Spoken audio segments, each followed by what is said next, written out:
Hi friends, வணக்கம். இன்னைக்கு நம்ம ஃபுட்டீஸ் ஃபுட்டில் மினி டிஃபன் ரெடி பண்ணி வச்சுருக்கோம்.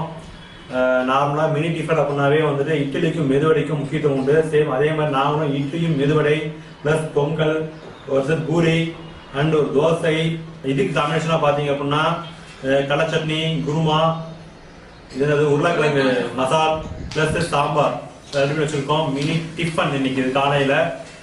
யார் ஃபஸ்ட்டு சாப்பிட்றான்னு பார்க்கலாம். ஓகே, டைமர் ஆன் பண்ணிட்டு ஸ்டார்ட் பண்ண போலாம். ரேவதி மேடம் ரெடிங்களா? ரெடி. ரொம்ப பசியோட ஆவலோட காத்துட்டு ஆமா, இன்னைக்கு காலையில ஒரு ஃபோர்ஜன் நடந்திருக்கு. என்னன்னு பாத்தீங்கன்னா, காலையிலேயே எனக்கு வந்தது சாப்பாடு போட்டாங்க வீட்டுல. சாப்பாடு போட்டு எல்லாம் முடிச்சு அப்புறம் கழிச்சு என்னை சேலஞ்சு கூப்பிடுறாங்க. இது எந்த அளவுக்கு பாசிபிள்னு தெரியல. இருந்தாலும் சேலஞ்சுக்கு நாம ஒன்றும் சலிச்சியும் கிடையாது. முடிஞ்ச வரைக்கும் போராடுவோம். ஓகே, ரெடியா? ரெடி. பயங்கர பக்காவா பிளான் பண்ணிட்டீங்க. ஆமா, இன்னைக்கு வின் பண்ணுவீங்களா? வின் பண்ணிடுறேன், ட்ரை பண்றேன். ஓகே, ஃபாஸ்டா சாப்பிடுவாரு. கண்டிப்பா இன்னைக்கு வின் பண்ண ட்ரை பண்ணுவாங்க. பார்க்கலாம். எல்லா வாசனை தூக்குது, பசிக்குது, நல்லா பசி எடுக்குது. ஸ்டார்ட் பண்ணலாம். 3 2 1 ஸ்டார்ட். ஓகே, சரிங்களா? ஓகே, எதுன்னு சாப்பிடணும்னு தெரியல. நான் பூரியில இருந்து ஸ்டார்ட் பண்றேன். மசாலாவை எடுப்போம். அவன் பூரியே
வாய்ப்பு ஒரு மெதுவோட இருப்பாட்டு இருக்கு.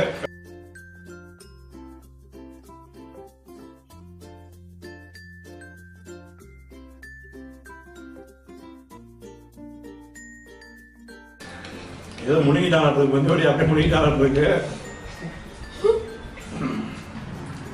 ஒரு வழியா ஃபினிஷ் பண்ணியாச்சு. எல்லாம் சாப்பிட்டு முடிச்சாச்சு. இவரை வின் பண்ணணுன்னே நான் வேகமாக போட்டு சாப்பிட்டேன். வாய்க்குள்ள அடக்கி ஒரு வழியாக சாப்பிட்டு முடிச்சாச்சு. ஓகே ஃப்ரெண்ட்ஸ், மினி டிஃபன் சாப்பிட்டு முடிச்சாச்சு. இந்த வீடியோ பார்த்துட்டு எப்படி இருக்குங்கிறத மறக்காம கமெண்ட் பாக்ஸில் தெரியப்படுத்திக்கோங்க. இந்த வீடியோ பிடிச்சிருந்தா ஷேர் பண்ணுங்க, லைக் பண்ணுங்க, கமெண்ட் பண்ணுங்க. மறக்காம சேனலை சப்ஸ்கிரைப் பண்ணிக்கோங்க.